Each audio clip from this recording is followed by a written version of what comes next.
পাঠ করছি ঝুম্পা মণ্ডলের লেখা গল্প ভুলের শেষে।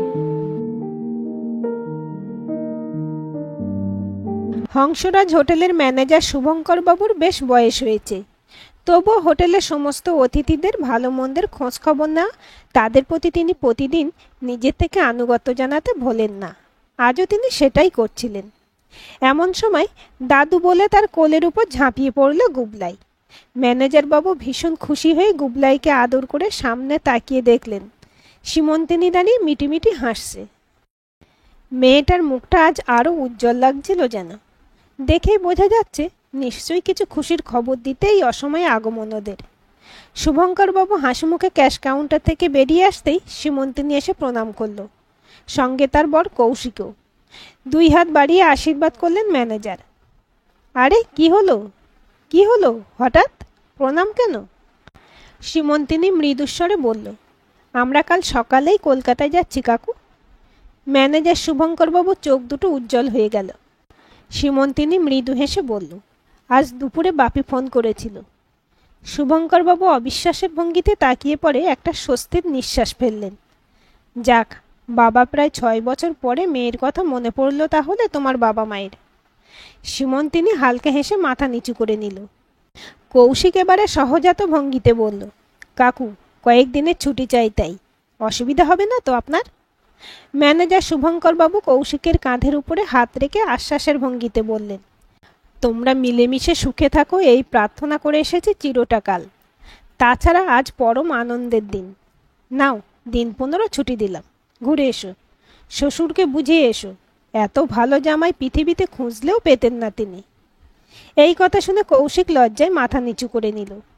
বছর 5 গুবলাই ইতিমধ্যে দুরন্তপনা শুরু করে দিয়েছে হোটেলের অন্যান্য স্টাফদের সাথে। স্টাফরাও ভীষণ ভালোবাসে গুবলাইকে। তারা অনেকেই জানে সীমন্তিনী ম্যানেজার বাবুর ভাইজি হন, কিন্তু কিছু পুরনো স্টাফরা জানেন আসলে ম্যানেজার বাবু সাতকুলে কেউ নেই। সীমন্তিনী রক্তের সম্পর্কের কেউ হয় না ম্যানেজার বাবুর, অথচ তবুও কি ভীষণ মায়া তার এই মেয়েটির উপর। একেবারে নিজের মেয়ের মতো দেখেন।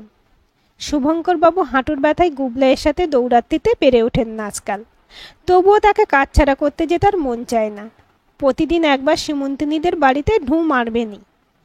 আজ গুবলাই চলে যাবে ভেবে তাকে দাদুভাই বলে জড়িয়ে ধরে আদর করতে করতে শুভঙ্কর বাবুর চোখে জল চলে এলো।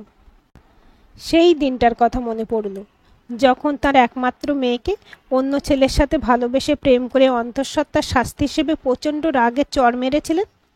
মেয়ের অঝোর ধারায় কান্না তার রাগকে দমাতে পারেনি। তিনি ভীষণ রাগে দরজায় শেকল টেনে বেরিয়ে গিয়েছিলেন মেয়েকে আটকে রেখে শাস্তি দেবার জন্য। পরের দিন সকালে সেই দরজা ভেঙে দেখেছিলেন মেয়েকে তিনি আটকাতে পারেননি। গলায় দড়ি দিয়ে তার প্রেমিককে মুক্তি আর তার বাবাকে চরম অপমানের হাত থেকে বাঁচিয়ে দিয়ে গেছে। সেদিন শুভঙ্করবাবু ভীষণ কাঁদতে কাঁদতে এই আফসোস করেছিলেন, মেয়ে ভুল করেছিল ঠিকই, কিন্তু সেও যে প্রেমিকের দ্বারা প্রতারিত হয়ে নিজেই খুব মানসিক কষ্টে ছিল। সেই সময় তার সেই অসহায় মুহূর্তে বকাবকি করল, একটু পরে তার পাশে সহানুভূতির হাতটা বাড়িয়ে দেওয়া উচিত ছিল বাবা হয়ে।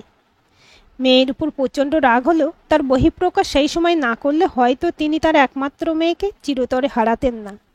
তার স্ত্রীও এই ঘটনার পরে বেশি দিন বাঁচেননি। সংসারটা তছনছ হয়ে গিয়েছিল।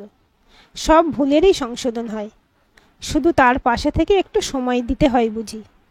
নিজের প্রতি অনুশোচনায় যখন 20 বছর ধরে প্রতিদিন দগ্ধ হচ্ছিলেন, সেই সময় একটি অল্প বয়সী মেয়েকে তার হোটেলের ডাইনিং স্পেসে সেই সন্ধ্যা থেকে রাত 10টা পর্যন্ত অসহায়ভাবে চুপচাপ বসে থাকতে দেখেছিলেন।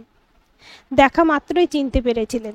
যতদূর সম্ভব মেয়েটি গতকাল রাত্রে তার স্বামীর সঙ্গে খুব সংকোচের সাথে এসেছিল হোটেলে। ম্যানেজার ভেবেছিলেন হানিমুন বুঝি। 3 দিনের জন্য ঘর বুক করা ছিল ওনাদের নামে।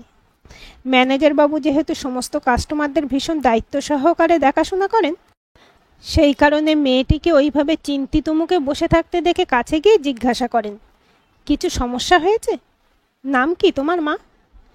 মেয়েটি তার দিকে বড় বড় চোখ মেলে বলেছিল, সীমন্তিনী সেনগুপ্ত। মেয়েটির মাথায় সিঁদুর, হাত ফাঁকা। কেমন একটা অদ্ভুত লাগলো। নিজের লিভিং রুমে ডেকে শুনলেন আর একটা প্রতারণা সেই চিরন্তন গল্প। বড় লোকের একমাত্র মেয়ে, পড়াশোনায় ভালো, এফবিতে আলাপ, তারপর প্রেম। গতকালকে সেই ছেলের সাথে। ছেলেটিকে ভীষণ ভালোবেসে ফেলেছে মেয়েটি।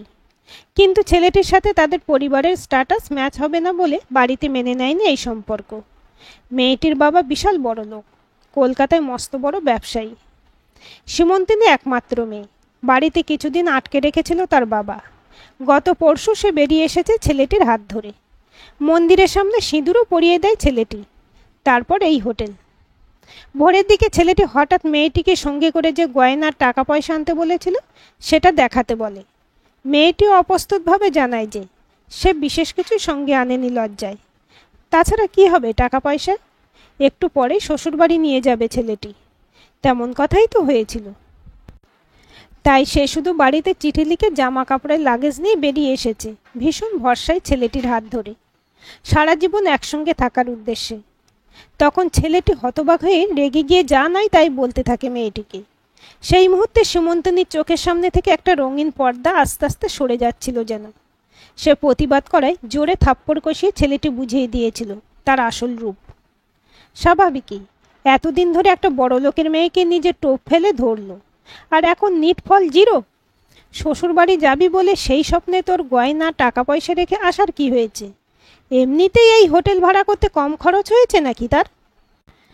ভেবেছিল নিয়ে আসা টাকা পয়সা দিয়ে কিছুদিন ফুর্তি করে ভাড়া বাড়িতে তুলবে, তারপর মেয়েটিকে তার বাপের বাড়ি নিয়ে গিয়ে হাতে পায়ে ধরে জাস্ট ছুঁচোয়ে ঢোকার অপেক্ষা, তারপর সারা জীবন পায়ের উপর পা তুলে খাওয়া।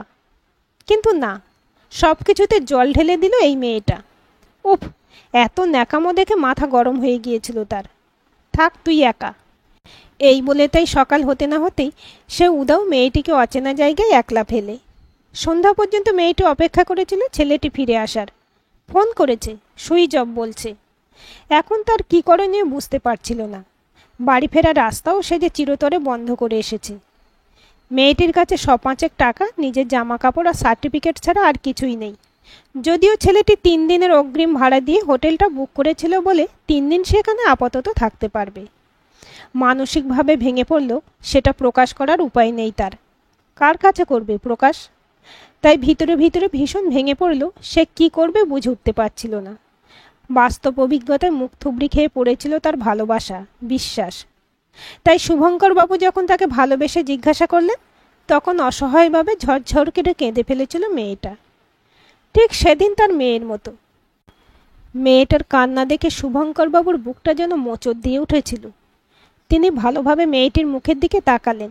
কি নিষ্পাপ মুখটা, দেখলেই বোঝা যায় আভিজাত্যের ছাপ স্পষ্ট। ভালোবেসে এমন ভুল সন্তানেরা করে থাকে। না, আর ভুল হতে দেবেন না তিনি। মেয়েটিকে আশ্বস্ত করলেন তিনি।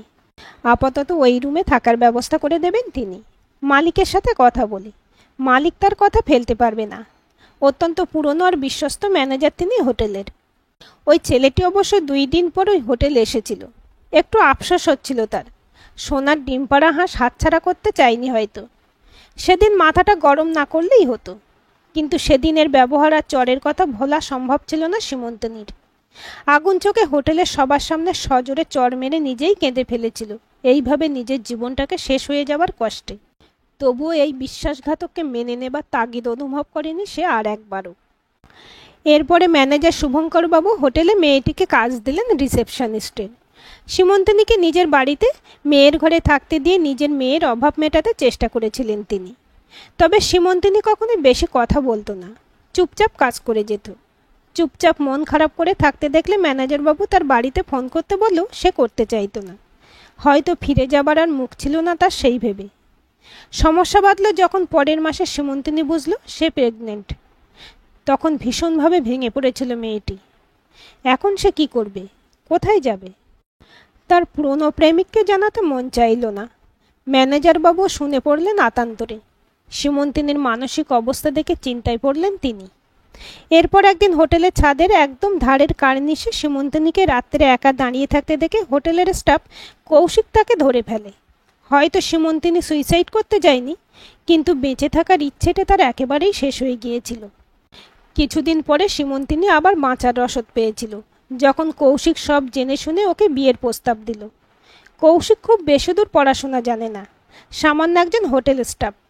তেমন কোনো বংশগরিমা তার নেই, গিটার বাজানো ছাড়া তেমন কিছু আলাদা গুণও তার নেই। কিন্তু তার বিশেষ গুণ একটাই, সে ভালোবাসতে পারে ভীষণ রকম। এছাড়াও সৎ আর ভালো ছেলে সে। কিছু কিছু মানুষ থাকে যাকে চোখ বন্ধ করে বিশ্বাস করা যায়, কৌশিক ঠিক তেমনই। শুভঙ্করবাবু রেজিস্ট্রি অফিসে উপস্থিত ছিলেন। খুব খুশি হয়েছিলেন যখন দেখেছিলেন এতদিন পরে সীমন্তিনীর চোখে মুখে উজ্জ্বলতা। আর কৌশিকও যেন হাতে চাঁদ পেয়েছিল। যদিও তার বিধবা মাকে বোঝাতে একটু সময় লেগেছিল তার, তবুও সে হাল ছাড়েনি। গুবলাইকে কৌশিক নিজের সন্তান ছাড়া অন্য কোনো চোখে দেখেনি। গুবলাই সারা জীবন ওদেরই সন্তান হয়ে থাকবে।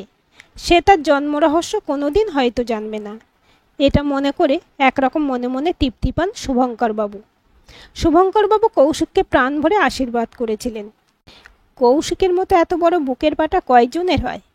কৌশিককে দেখলে বোঝা যায় পৃথিবীতে খারাপ মানুষের সাথে ভালো মানুষও আছে, শুধু সবাই তাদের সন্ধান পায় না।